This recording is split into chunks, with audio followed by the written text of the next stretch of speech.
everyone. Thank you so much for coming to this tech talk on the Delancey Underground. In case any of you guys are lost, no, this is not free food for 11 Madison Park. My name is Julia Ramsey, otherwise known as the girl who was spamming your inboxes this morning.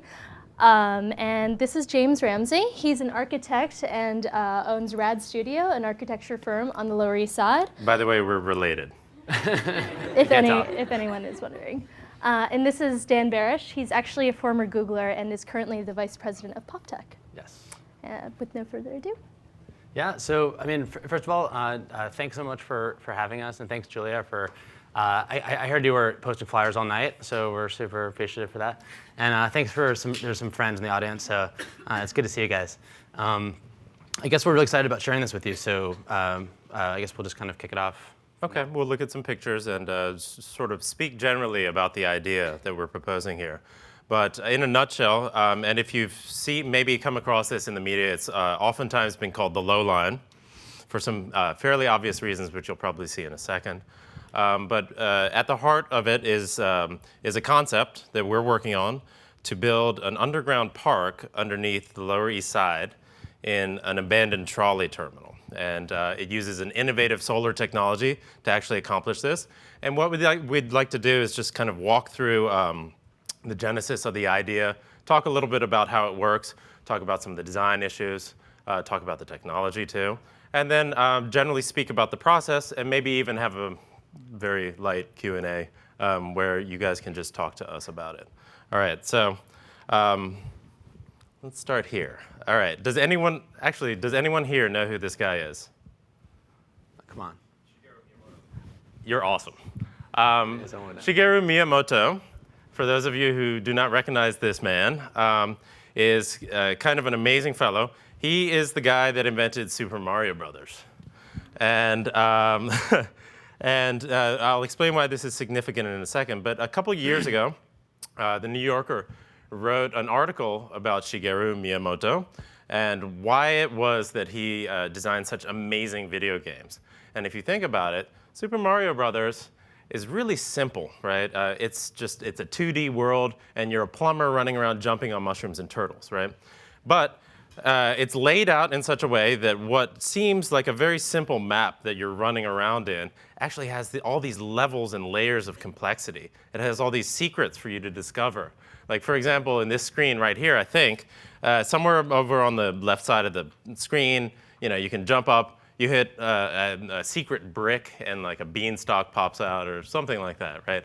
But anyway, throughout this game, and also another famous game that he created called Legend of Zelda, they're sort of peppered with all these tiny little details that make exploring it something that never quite feels finished and gives it a level of complexity that make these things endlessly interesting and something you want to play again and again and again. Quite literally in this picture, you can jump obviously in the pipe over here and you go down into this secret underworld, right? So the reason I'm talking about this is that, well, for one thing, this is New York, by the way. New York City is an amazing, amazing town. And I think that there is a similarity of level of complexity in New York, and also a lot of other cities, of course. But this is the city I know best and the city I love the most, right? And every once in a while, New York City will, like Super Mario Brothers, just peel back a layer of the onion and just give you a tiny little glimpse into how amazingly complex it actually is and how many secrets it's still hiding from you. And that's one of the sort of the most compelling things to me anyway about urbanism in New York. It makes me want to live here. It makes me endlessly fascinated with the city. And I think it's an extremely powerful quality. Now, I think recently we've had sort of this age in which they've knocked down a lot of stuff and they've built, and no offense if this is your apartment building or the Starbucks that you really enjoy frequenting. I'm just using it as an example. But recently, they've knocked down a lot of stuff. They've sort of taken away a lot of our historical legacy, all those little quirky things. And actually, now that I think of it, you guys have enabled maps functions and search functions that have really kind of taken away a lot of surprises out of the world and a lot of the a lot of the mystery out of our cities. I'm not saying that's a bad thing. It's a reality. However, you know, you can have this landscape still coexist with some of these secrets I'm referring to. For example, just down the street from my apartment, I live on Renwick Street, which, by the way, in and of itself is kind of a secret. No one knows where Renwick Street is. But it's over near the Holland Tunnel. And if you are walking down the sidewalk and staring at your feet, which one day I was, you will notice that there's this little sign there. And I'm not going to read it, but effectively it says, you know, hear ye, here was once ye olde waterfront of New York City. And this is where the sailboats and all these masted ships used to pull up. And actually embedded in the sidewalk right there are these wooden piles, just right there in the sidewalk. And you would never really notice this unless you happen to glance at it or if you happen to know it was there. But I guess the point of all this is that it's still there. And it's just, you have to know where to look.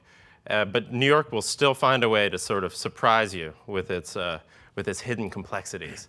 And New York isn't like it's not so much like other East Coast older cities, like Boston or Philadelphia, for example, where they're really kind of wearing their history on their sleeve. You actually have to seek it out a little bit in New York because we are so sort of market-driven and forward-looking.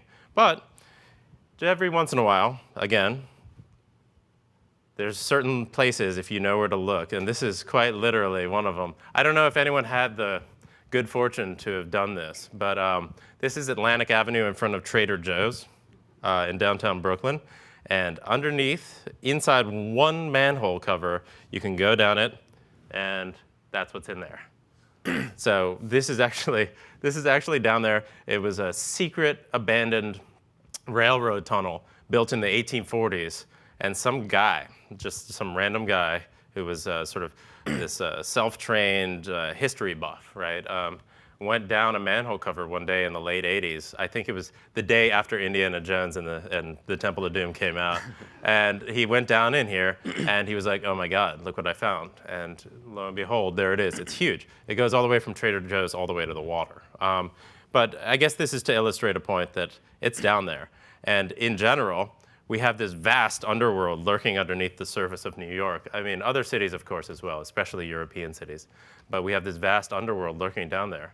We have something like, and I don't think it's all cataloged, but we have something like 13 acres of unused underground space underneath New York. That's a lot in New York, by the way. So here is maybe a less impressive one that's over on, I think, Worth Street or something like that.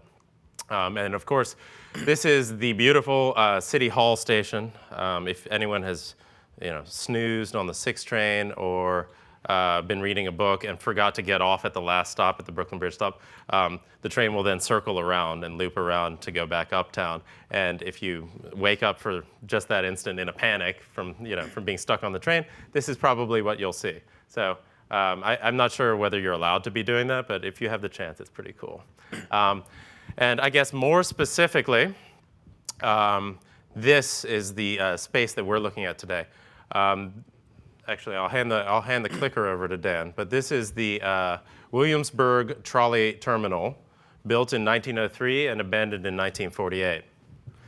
Yeah, and James, in sort of his work as an architect and designer, came across the site by befriending a former MTA engineer, who got him interested in this particular location, which is just a couple of blocks away from his office on the Lower East Side. And James and I, just sort of by way of introduction, started talking about this particular project because of my personal sort of love and interest of the subway and the city in general, but also I was sort of separately thinking about an idea of how would we potentially bring art into the underground subway. James had an entirely different angle, which we'll sort of get to actually, and is at the heart of the actual project. But this actual location, as you can see here, there's a couple of really fun details in this picture. If you look, I think it's blown up enough, you can see all the way in the back there some people in top coats, and they sort of look old-timey. They're probably mustachioed as well. Mustachioed.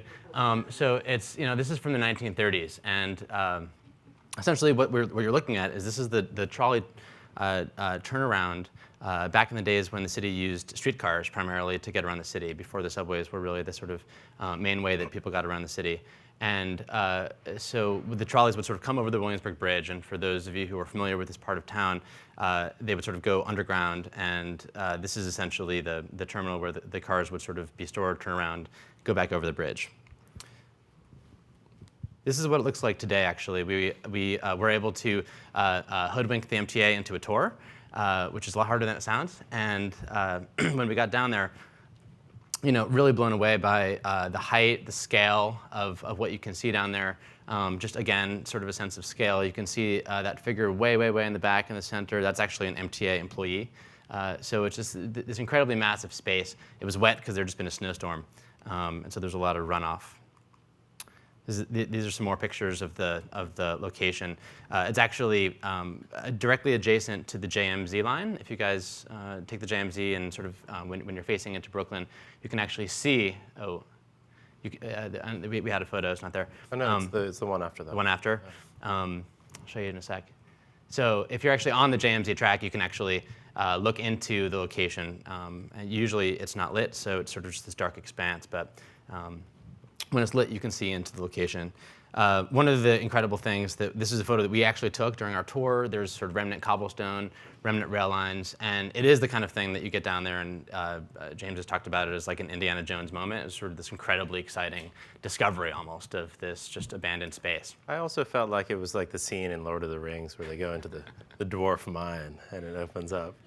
Yeah, right, very similar. That's kind of what it was like. So this is the location for those of you who may or may not be familiar with the neighborhood. On the left there, and on the right, this is actually a Google map, so it's pretty awesome. Cheers. The yellow over there is the Williamsburg Bridge, and this is sort of where Delancey Street ends and the Williamsburg Bridge starts.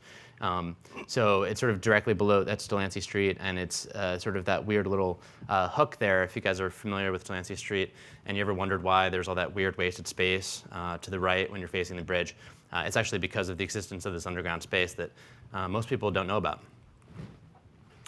Here's a sort of an old drawing of from probably the turn of the century of what the bridge may have looked like back in sort of its earliest days. As I mentioned, the Williamsburg Bridge was built in 1903, and obviously the trolley terminal was built at the same time. These are some other fun pictures of Delancey Street in the 1930s, and this is you can sort of see a lot of the elevated track lines and sort of a bustling streetscape. But I think what's compelling about this is you can see that it had sort of vibrant streetscape, and it also was and as the Lower East Side has always been sort of this sort of crossroads from a transportation perspective, but also just culturally and from a merchant perspective as well. Which I think brings us to sort of the current day, and sort of again, this is a view from the Williamsburg Bridge, and you can see actually that there's a really limited amount of green space in the area. You can see also that it's a space that is friendly to cars, but is actually pretty challenging for cyclists and for pedestrians. It's one of the most dangerous parts of the city from a cyclist and pedestrian perspective. There was just a little girl who was actually killed, unfortunately, walking across the street just a couple weeks ago.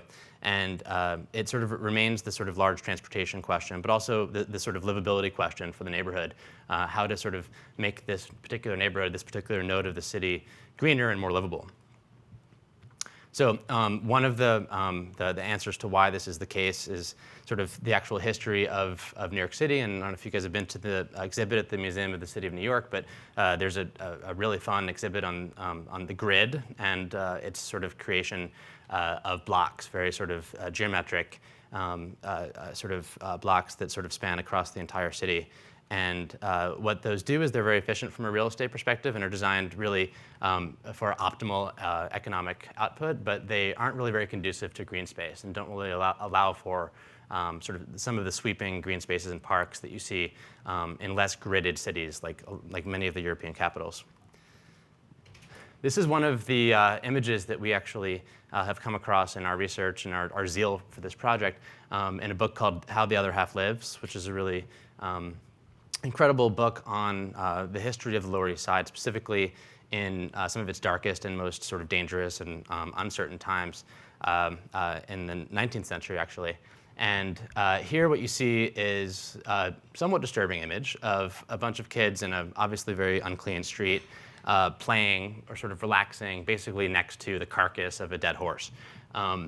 This was one of sort of many images that actually helped sort of build a movement for sort of the creation of parks and specifically the creation of playgrounds and spaces where children could play and sort of recreate in a safe and clean environment.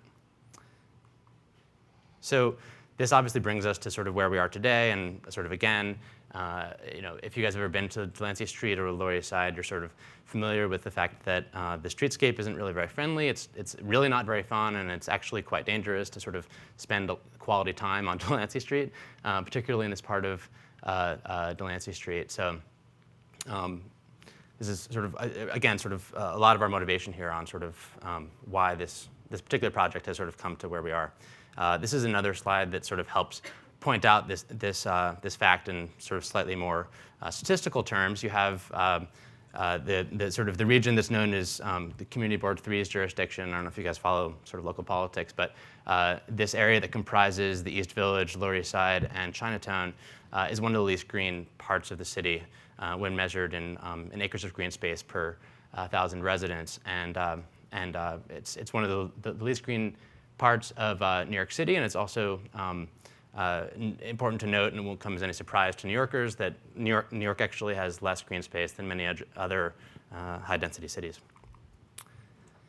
So this sort of led to a sense of how do we think about reclaiming Delancey Street, looking back to the past, but also sort of looking forward and thinking, creatively about what could potentially be done with and for the neighborhood, but sort of more broadly thinking about how to solve for some of the larger questions of this particular really inspiring site. Yeah, so I mean, as Dan is saying, the Lower East Side itself is a historically neglected neighborhood, at least by the forces, the powers that be. And it's one in which sort of infrastructure and commerce and market-driven concerns have really sort of formed its development. And so it's one that has, it's a neighborhood that is very low on green space. We happen to have discovered that there is this ginormous trolley terminal just lurking beneath the surface right at the foot of the Williamsburg Bridge. So in a lot of ways, this made a perfect site for us to look at, to actually turn into a public amenity. And that's sort of the goal of what we're trying to accomplish here. Now, you saw the pictures that we were just looking at before, like the one on the bottom right here. It would be, on the one hand, of course, we want to sort of share that sense of, that thrill of discovery, that like urban archaeology that we experienced, actually sort of figuring out that this thing was down there. At the same time, in terms of sharing that experience, it would be a stretch to say that most people would want to go down into that space. I mean, I thought it was incredibly cool, but that's just me. I think that most people would have an aversion to going down into a space like that. And so we started thinking about what are some of the natural solutions to actually making that an accessible space that you would actually want to go down into and spend time in. And well, one of the easiest answers to that is to introduce natural sunlight. The simplest and easiest way to introduce natural sunlight into that space would probably be to just cut a bunch of holes in the ceiling. But unfortunately, the ceiling is Delancey Street, so that would be probably a bad idea, right? So we looked at this. Well, actually, it just so happened, rather, that I was working on a technology at the time that we actually found out about this space. And that technology is something that perhaps we can look to actually satisfy those needs of the space, to create an appealing environment to be used as a public amenity. So what is this technology then? Well, this is a very diagrammatic version of what this tech could be. But in a nutshell, at the top side, above the street, like at a lamppost level or something, you actually use a system of optics to concentrate sunlight down into a tiny, tiny footprint, a tiny little pellet of super concentrated light. You take that light, you funnel it through a tube or a fiber optic cable, for that matter, and you lead it to where you need it to go, and then you distribute it in the inverse of the way you gathered it. So in effect, what you've done, having sort of gone through that process, is you've created a skylight where you couldn't otherwise normally have a skylight. It's very similar, functionally speaking. It's a fairly straightforward idea. Functionally speaking, it's very similar to a periscope or even an endoscope, something like that. But it's really just an optical device that allows us to do this, right? So that has some pretty obvious advantages for this specific site in that you've distilled the footprint of the sky and the sunlight down to a tiny little point, and that's all you're cutting in the street. So you can free up the street level for cars and people and dogs or whatever, and actually just run this thing down there and then redistribute it and then spread it back out and actually achieve an effect where what you're looking up at down in the space is kind of a simulacrum of what you're looking at with the collectors above. So that's all fine and well conceptually, but we felt like we needed to actually see if this this kooky idea worked.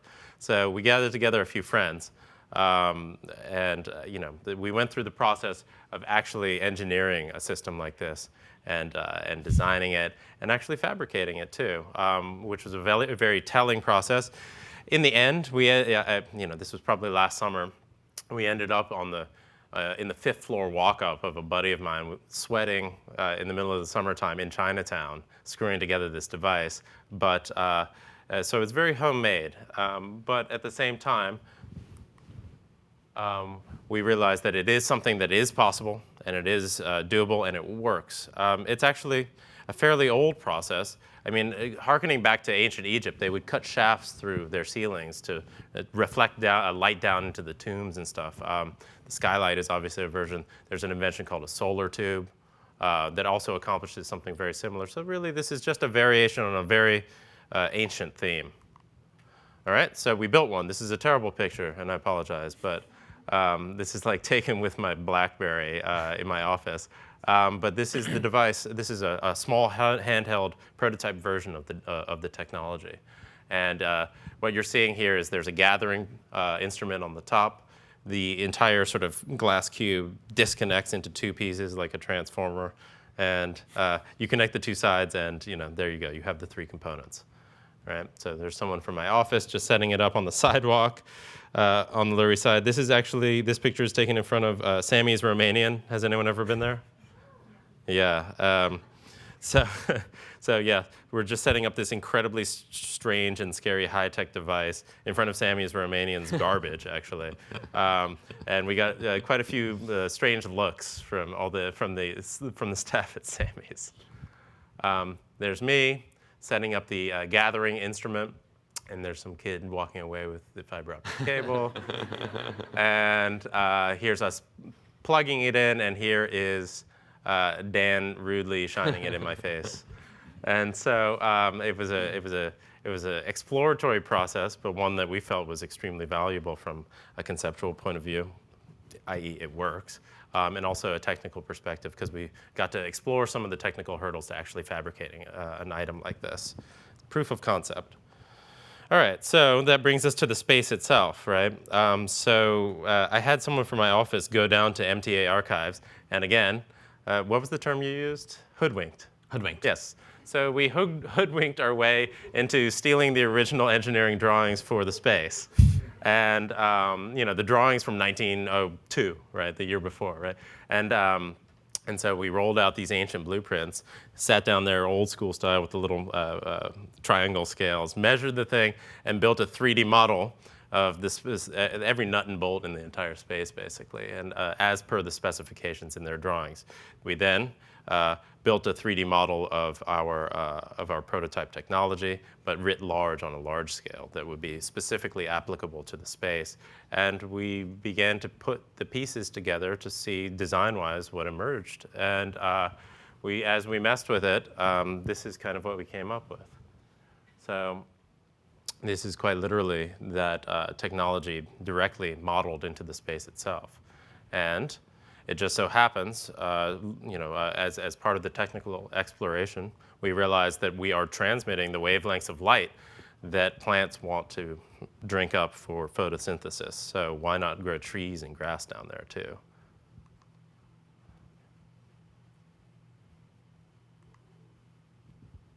Sort of the wide shot right here.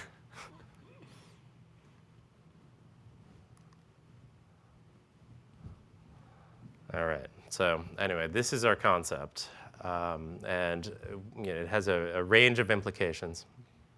And the first time these images kind of popped out of the computer, it kind of gave me goosebumps. And we started going around talking to various friends about this idea, about this concept in general. Started looking into sort of the history of the Lower East Side itself, some of the dynamics going on in the community, and a very clear picture started to emerge. Both of what the design, generally speaking, would be, but also of also pointing to the fact that this would be an incredible amenity for the community that it's actually located in.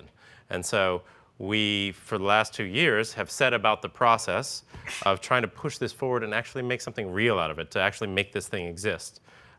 Conceptually and technically, it's something that's actually possible and something very doable. From another standpoint, we have to actually push forward in other ways to actually make it a political and fiscal reality. And so, let's see. Oh, here's an image of the skylight. I was going to hand the clicker to you, though. There we go. Yeah. Yeah, so just sort of a couple of quick fun things about this. I mean, even in this image itself, I mean, a lot of these images have sort of spoken for themselves. I know you guys may have read some articles on this. And as we share this with people in the community and friends of ours, what's really funny is that people have said, oh, it's kind of like a LowLine. And that's actually really fun and a massive compliment, right? Get it? Right. It's like Lower East Side, LowLine. And I think it's a really fun comparison. What the Highline guys have done is unbelievably incredible, super inspiring. So one of the first few things that we did when we basically set out to try to make this thing a reality was to go talk to the Highline guys, which I think Robert and Josh have come here multiple times. I don't know if you guys have heard them speak, but and or seen their book. They have a new book that's kind of like a textbook on how to build a new park. So we've read that, and basically the sort of a lot of the advice that has come from them is to really sort of work on how we need to understand the complexity and the multiple layers of business owners and community leaders in the Lower East Side, and work directly with them on sort of initiating a dialogue, not sort of presenting something and then expecting everyone to accept it, but really to sort of grow support for the idea over time. So in that vein, we've done a lot of things that actually have been a bit of a learning curve for both of us as well, like attend community board meetings and engage with stakeholders at the city and the state level, and really sort of learn sort of a lot more about who gets to decide what happens to the space. A key piece here is that the core reality is that the MTA currently owns the location and is looking to put the proposal, essentially open it up for proposals at some point later this year. There's also the reality that it's immediately below one of the largest redevelopment areas in the entire city, definitely in Manhattan at the moment. So the Lower East Side is sort of about to be positioned for some pretty tremendous change, and a lot of developers are vying for the locations really adjacent to the entire location. So we've sort of been working with various city agencies to understand more about that process, understand more about what we can do there. So I think just to sort of, and I can answer sort of more sort of nitty-gritty questions if anyone is sort of interested in the sort of political realities of what we're doing, or it lives on the Lower East Side. If any of you guys live on the Lower East Side or in the neighborhood, I'd love to talk to you more about it. But essentially, I think what we're doing is we're really bringing the community into this over the course of this year to build up support for the concept. So one of the first things that we're doing in just 2 weeks' time is to launch a Kickstarter campaign where we'll be sort of directly inviting and bringing the community into that. One of the things that we're hoping to do is to actually build a full-scale mock-up of this actual technology in a large, sizable location, so people will be able to experience the technology itself, with their own eyes. Right, not Sammy's. And not in front of Sammy's garbage, but also just to be able to envision what an indoor park would look and feel like using actual sunlight indoors. And to sort of continue this larger conversation that we're having with the community around what they would use this kind of a space for. there's a sort of a whole host of supporters in the community and in business and at the government levels. And we're really just sort of planning to use the rest of this year to get more people excited about what we're up to. So that's kind of where we are at this point. And I'm sure there's probably a lot of questions. Maybe we want to. Or not, but yeah. Or no questions. So we have this concept, and we welcome anyone here's support. We think that it's a concept that, showcases a new green technology. I think it is an amenity for a historically underserved community. And also, I think it hopefully pushes us in a direction to maybe possibly rethink the way that we deal with public spaces and specifically leftover infrastructure by sort of the use of applying technology to actually begin to suit some of those public needs. So anyway, I guess it would be probably a good time to see if anyone here has any questions or comments that they want to rain down on us. Let it rain. I mean, I don't know. I don't work here. Oh. Hey. So I haven't been keeping up with it, but I remember a few months ago, the Department of Transportation was talking about doing a lot of construction on Delancey, the way the bridge connects to Delancey, but putting up like a big wall, basically, like perpendicular to the bridge. Does that conflict at all with what you're doing? Is that still happening? Like, well, the proposal that he's referring to has to do with the way that bikes come down off of the bridge. And I think it's safe here to say this. I think it's kind of a bonehead idea, because there you are zooming down the bridge at like Mach 2, and then there's a concrete wall right in front of you, right? Yeah, that's a popular opinion I've heard. That is, so, I mean, I think more to the point, it does highlight that there is a pretty hardcore circulation issue at that point. I think that basically they built a corridor specifically based on cars and trucks, and everything else is just kind of an afterthought, including human beings and bicycles, right? And so for anyone who's been sort of hurtling down that bridge, you're just kind of unceremoniously dropped at the end of the bridge into Delancey Street traffic, which is, as we know, some of the most dangerous in the city, right? So I think it's admirable that they are proposing a solution to try and protect the bikers from the car traffic. I think that's a great step in the right direction. We see this project as potentially posing other solutions to that bike circulation issue that, whose repercussions we haven't ourselves thought through all the way. But we would hope that this addresses some of those circulation issues directly. Yeah, if you could be like an alternative to that, that'd be. I mean, wouldn't that be cool? And zoom down into there, reemerge, something like that. Hey. Okay. All right. Sorry. Really cool technology, really awesome idea. How much do you guys think it's going to cost, and where do you think the money is going to come from? Because I'm assuming that the MTA owns this. Everyone knows the MTA doesn't have very much money right now and probably wants to make a lot of money on any purchase of what they own. Is it, are they looking to sell to the city? I mean, what kind of estimates do you guys have on how much it's going to cost? Because besides the technology, there's obviously like the cleanup and then the safety issues and then making it sanitary and all those kinds of things after 100 years. Right, plus getting into it and getting a wheelchair into it, et cetera. Right. All of those types of things. So you pretty much nailed why this is an amazing challenge, right? And why we're spending a lot of time on this.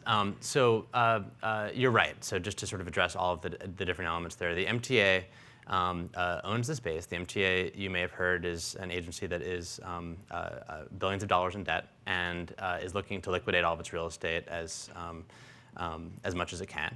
This is obviously a location, interestingly, that wasn't on the radar before we had started talking about it, and now it's much more interesting, and people have heard of the location over the last few months.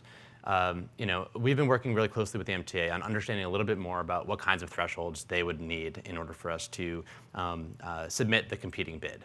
And there's a lot of people both in the MTA and sort of outside the MTA who think this is a wonderful idea and are basically saying, we give you all of our support. Essentially, what you need to do is you need to go and raise the money. And so what we've done is we've set up a 501c3 nonprofit organization, very similar to the Highline, and again, sort of taking a lot of advice from the Highline founders on where some of that money would come from. So we have sort of a range of ways that we've sort of benchmarked how the cost would be. It's all conjecture at this point because there's so many questions we don't know around what's going to happen above ground. we have a range of sort of engineers and legal experts and folks who are going to help us come up with a number that's actually a lot more realistic, and then we'll probably have to get thrown away. Interestingly, the Highline guys came up with a number on how much it was going to cost them that they were sort of way off on, and they realized that only several years further into the process. So they were under significantly, actually, yeah. But what the Highline, I think, guys, I mean, they're sort of really inspiring in a lot of ways. That what they've proven to be is sort of fundraising juggernauts, and what they've been able to do is to sort of do sort of a mix of, for anyone who's worked in or worked with nonprofits, it's sort of a mix of a standard nonprofit fundraising model of private donations, corporate support. Google would be a wonderful supporter, and foundation support. The Highline eventually also moved to a membership-based model, so there's another fundraising stream there too. They've done all kinds of other interesting things too. Another interesting dimension of this is that the neighborhood is extremely excited about this as a business opportunity for existing and new businesses. So the Lower East Side Business Improvement District has just actually officially endorsed us, as has our representative on the City Council. And I think those two votes of support sort of point to the fact that the local business community actually feels that this would be a tremendous magnet and an important sort of economic boon for a neighborhood that often is sort of where you go to get drunk at night, but is actually not necessarily sort of a vibrant, sort of deeply integrated business community that others from other neighborhoods and other countries and other cities come to when they come to New York City. So the Highline has proven it's just tremendous sort of economic impact. The numbers that sort of ring in my head is that sort of at this point it's cost about $250 million to get the Highline to where it is now, but they've generated about $2 billion in value for the city and for the economy. So, and that will only sort of continue and sort of grow over time. So there's a larger sort of story that we need to be able to tell, and a big part of what we're doing this year is doing the research we need to be able to land at some compelling numbers, not only around cost, but also around the potential sort of benefit to the city. Anyone want to step up to the mic? Sure. So, what kind of environmental remediation is going to need to be done on the site? I mean, is it lead paint everywhere? Is it more than that? Well, Dan actually, in sort of addressing the previous question, brought up the issue of needing more information about what the general cost of this overall project to construct would actually be. And I think you bring up a very valid and interesting point. But until we actually get a team of engineers cleared by the MTA to go down into there and start exploring some of the environmental conditions, it would be difficult to say right off the bat. I mean, look, dollars to donuts, there's probably lead paint down there, right? I mean, it's from 1903, for God's sake. There's also, drainage that needs to happen, and who knows what else, right? I think what's working in our favor is the fact that it was basically forgotten about after 1943, and there's just been nothing in there except maybe the occasional mole person, right? So any sort of environmental issues that might be at play with the space itself would be ones that are created from the original construction, like you say, from the lead paint, for example. So, hi, I love the idea. I saw this about 6 months ago and I thought it was fantastic then. I still think it's fantastic. I had a question about the scale of it though. So in these drawings, you modeled this all out. How large are the collectors? How many of them do you need? And where do you plan to put them above ground? Mm-hmm. Well, let's talk about two things, right? First of all, the space itself, I don't think we got to this little factoid, but the space itself is about 60,000 square feet, which is roughly equivalent in size to the first leg of the High Line when they built that. It's also roughly equivalent in size to, this is a terrible comparison, to 2/3 the size of Gramercy Park. But I guess case in point being, it is a pretty large space. Now, when you set up a technology like this, light goes in, light goes out, you don't get to save it, you don't get to build it up, anything like that, right? Purely optical device. So in a vacuum, let's say you have a square meter collection, right? You put in 100,000 lumens, you have a distributor downstairs. So square meter, in a vacuum, 100,000 lumens comes out. Of course, it's not going to be 100% efficient. You'll probably lose 20% of the light, which is fine. But I guess point being, you need to sort of manage how much light is going to be delivered to certain areas as a design concept, really, and based on sort of what the light requirements of the various plantings are actually going to be, right? So without sort of going into detail about the design of the plantings and the landscape architecture, it's difficult to say how much light you actually need to deliver down there.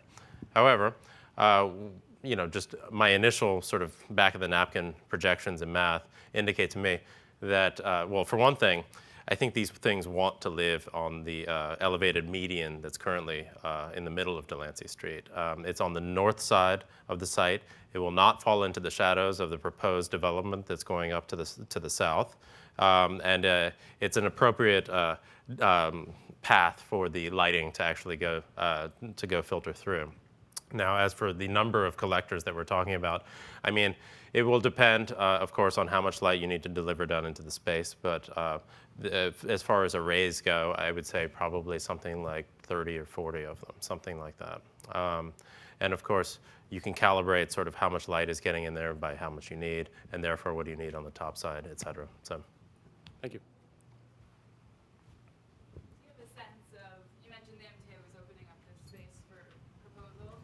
yeah. Who else is interested in it? And how many other people? It's just going to be the world's biggest red lobster, and we're really going to have to duke it out with them. Actually, that's really funny. We had the extreme fun of presenting this to high school yesterday morning, and I think one of the kids said something like, "Could this be a McDonald's? Because that'd be really cool." So I think that's actually exactly what we're trying not to do. And so they also demanded Wi-Fi, which I thought was really funny. Like all of them Demand Wi-Fi. Yeah. And 5 bars. Right, all the time, and your iPhone will work down there. But I think that we really don't know. I think that the site is going to get more and more interesting over the course of this year if we have anything to say about it. And I think that what we're trying to do is to sort of drive forward a sense that we are the folks who are actually focused on the community.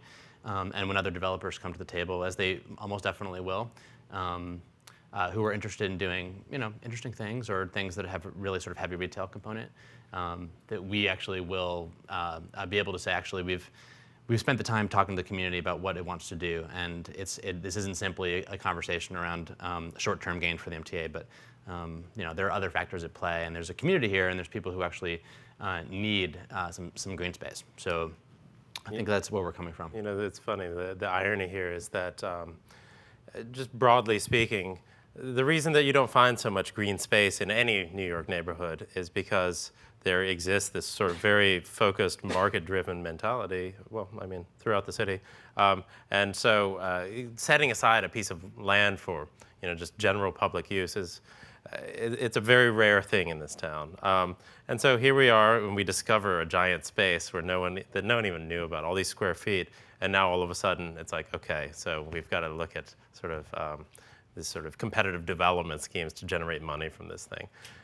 You know, I think that's of course fair to say. It's not our space, it's the MTA's space.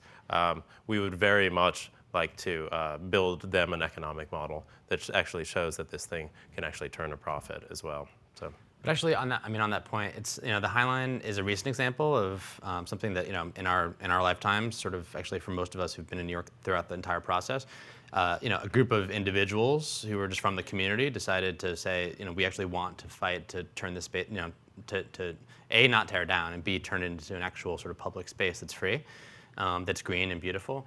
And actually, in New York City's history, most of the parks and green spaces in the city happened that way, either through sort of community activism or through the creation of a sort of a private-led park. So even sort of looking at things like the saving of Grand Central was something where a bunch of pissed off people said, you know, we really want this to be saved and not sort of turned into something that isn't, you know, stunning, beautiful, and for the public. So I think, you know, the sort of examples of that sort of go all the way through New York City history, and it's sort of, the interesting thing is obviously just that, you know, I mean, I think the Parks Department just announced a budget cut yesterday, so it's a sort of increasing age of sort of public austerity, and there just isn't sort of a sense that the government is going to be able to have the resources to step in and sort of have a vision for green space. And so I think what's exciting about the High Line and hopefully about what we're doing is that sort of a private driven and sort of community-led approach to building a park is potentially the way of the future, and is actually the way that parks will get built and space will be saved for the public. What are you planning to do in the underground after dark? Well, I mean, when the sun goes down, these devices no longer produce any light, right? So is the solution to just close it at dark, or is the solution to actually supplement the light? I think that you will want to create a hybridized system one way or another, so you have the option, right? Like some very high-powered LEDs or something built in line to simulate sort of maximum capacity of the sun when it's not out there. Like on a really dark day, like the one we had a couple days ago, I mean, it will be fairly dark down here, and you don't get sort of the other sort of ambient light that sort of filters through the clouds and the sky, et cetera, like you do in an above-ground space. So I think it would be important to at least have the ability to supplement that light. Or you could just, actually, if you point this thing at the sun at sunset, yeah, you will get a sunset. So you'll get an orange and purple space, which I think is kind of cool. Yeah. So actually, I mean, the MTA made this sort of weird promotional video for the site. And in it, the MTA spokesman sort of made a joke about how it could become a nightclub, which was like so weird coming from like a public official. But I mean, one of the really fun things that we sort of saw in the location on our tour was sort of this abandoned control tower, this sort of weird little sort of space that's sort of totally graffiti full, and you can tell people probably slept in there, whatever, over the years. And immediately we were like, this would be like an incredible, say, treehouse for kids, or like just this really amazing space that could be transformed into something really fun. And isn't it fun? We're talking about tree houses, and the MTA is talking about a DJ booth. Yeah, they sort of clearly want the party to go all night. But so the possibility of what else could happen down there. I mean, again, I think one of the things that we need to be totally sort of serious about is that we do need a real business model. And there's a lot of different ways of thinking about how we use the space during the day, as well as the ways we think about it during the night. And the High Line is interestingly first saved the space and then built an amazing park, and they're now evolving a lot of their approach to ways that they can stay in business as a park. And the High Line needs to continue to raise money in order to sustain itself as a private park. So this will be hopefully the same sort of model in which we'll need to sort of over time continue to sustain ourselves. So what is that business model? Maybe there are the opportunities to do nice things in there at night. I think it is noteworthy that you do control the entrances and the exits to the space because it's underground. And so I think that very much opens the door to what I think Dan is leading into about being able to sort of have alternate uses for daytime, nighttime, other times, et cetera. So. New York's hottest club. Right. So there's a really large elderly community here with a lot of political influence. Looking at this would be a perfect place for them being sort of like outside, but not really outside. Have you reached out to that community about how you can incorporate them? I mean, we've reached out to a lot of the housing in the neighborhood, not specifically, I guess, to the elderly, but I think you make a really interesting point in that because it's underground, it never rains down there. Right? It never snows down there, and the temperature is a very even 60-ish, right? And so I think actually that's a really good idea. I actually am not familiar with any sort of organizations specifically in that neighborhood that we could reach out to wholesale, but I don't know, it's a good idea. I mean, we've also heard a lot about how young people would actually use the space. I mean, there's actually a lot of families. I mean, one of the great things about the Lower East Side, and especially this whole sort of corridor and this part of the Lower East Side, is that it's really, really diverse. A lot of it is populated by people who are on affordable or subsidized housing, and it's ethnically really diverse, and it has this really vibrant community that sort of takes care of itself because frankly, I think a lot of it is because people have lived there for generations, and the business community is very mom and pop, and it sort of has this kind of community feel. And yet there's this sense that young people don't really have sort of a lot of green space or sort of nowhere to go with kids. When, I mean, it's like as a parent, like where do you go with your kids when it's not nice out on the weekends? And so sort of, we've heard a lot of comments on how people would use the space. And it's interesting because this is actually the first time I think that someone has suggested to us that old people would use the space. But I think it's exciting to think about that too. One of the interesting things about the High Line was the architecture competition coming up. Are you guys thinking about having something like that, or are you pretty much going to go with what you got here? That's a good question. Well, as an architect, I would feel a little bit weird about it, I guess. Well, you have developed the technology, so I can see having a competition and say, I mean, I think that I think it would be a great idea to open up many elements of this to competition. We haven't fleshed out a program. We haven't really specified what goes on in there. We're deliberately leaving these things blank. We haven't specified what these things above ground actually look like. We haven't specified what the entries look like. And so, I mean, I think all of those things are open and probably would be benefited by some sort of competition. What we're proposing is actually in and of itself already so specific that it would be hard for me to envision within this sort of defined set of design constraints, all this sort of diversity of ideas that the High Line generated. Like you'll recall, there was one that turned the entire thing into a pool. There was one that turned the entire thing into a jail. I think that I think we could turn this whole thing into a pool, certainly, or an ice rink, or a jail. Actually, make a really good jail. Really fun jail. But the design is actually, and the concept itself is so specific already. It makes it a little bit challenging to do that. But actually, just on that point, I mean, I think there's 3 classes at Columbia University that are like teaching or are using this as architecture studios, and we get sort of a lot of people reaching out to us from like NYU, from a lot of other universities, literally around the world. So I think there already have been and are going to be a lot of really amazing ideas that come out of this, and I mean, I think it'll be fun to sort of bring people into the idea over the next year. So I happen to live on Clinton Street, right there. Nice. Cool. So I'm pretty psyched about it. So my question, I have two questions. One is, I'm interested in the development on the south side of Delancey. What you've heard about that? Spura, yeah. So that's part one. And then two, you highlighted the economic diversity of the neighborhood. Have you had any thoughts about if this were to be successful, the impact on things like real estate? The questions are actually interrelated. Are you on Clinton between Delancey and? If you go 1 block south, there is a bar called Second Floor on Clinton, and they are now serving a cocktail called the LowLine.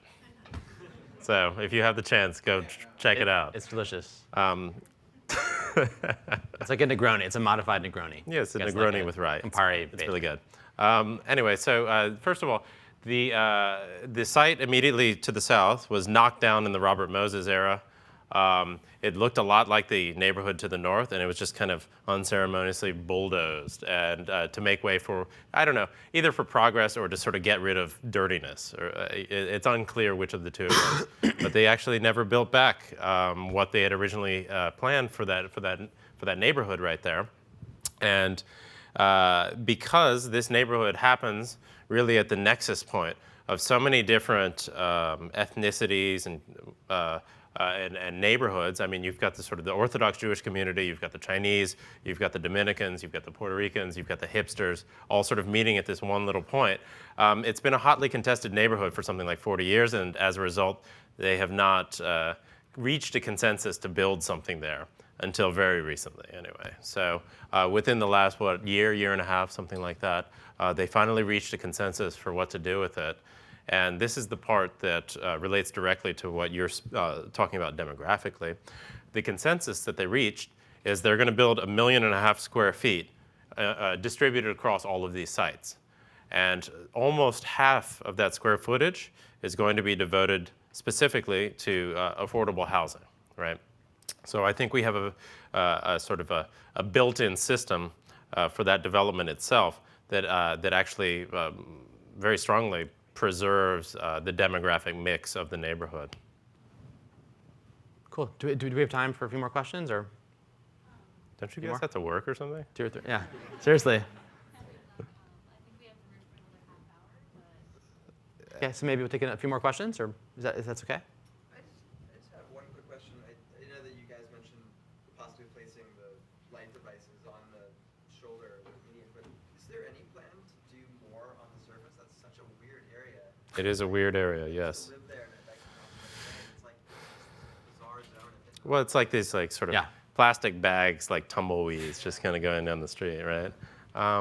You know, as part of the development that I just alluded to, called SPURA, right, Seward Park Urban Renewal Area, which is all through that south site with all those parking lots that you see right there.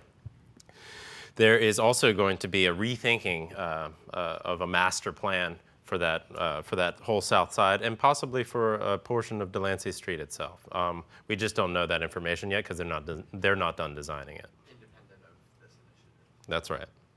But of course, inextricably linked. You know, we're tied very much to what they decide to do. Hey. Do you have any idea how far you can transmit through your collectors through the images? Could you potentially place your collectors, towards the water, or I don't know how far it is from the water. Or like on the bridge or something. Like somewhere that's You know, that's the thing, and you're hitting the nail on the head, but just in researching this, I mean, you can obviously concentrate light down and send it through just an empty shaft and send it wherever you need to go. It will require some pretty hardcore precision to do that. So you can, I think, feasibly do that for a small amount of distance. But if you go into a fiber optic cable, there is, of course, attenuation, right? And like intercontinental cables under the sea that transmit data or whatever, they have these like boosters that sort of help nudge things along. Obviously, we can't do that with the sun, or else we're just paying for electricity again, right? We have an attenuation that really kind of puts our limit on the fiber cables themselves at about, I don't know, like 20, 30, 40 meters, something like that.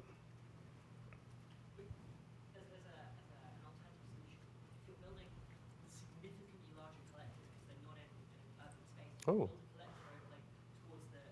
So maybe we just float collectors in the East River, right? Pipe it over, and then who cares about all the loss, right? I think that's a pretty cool idea, yeah. Yeah.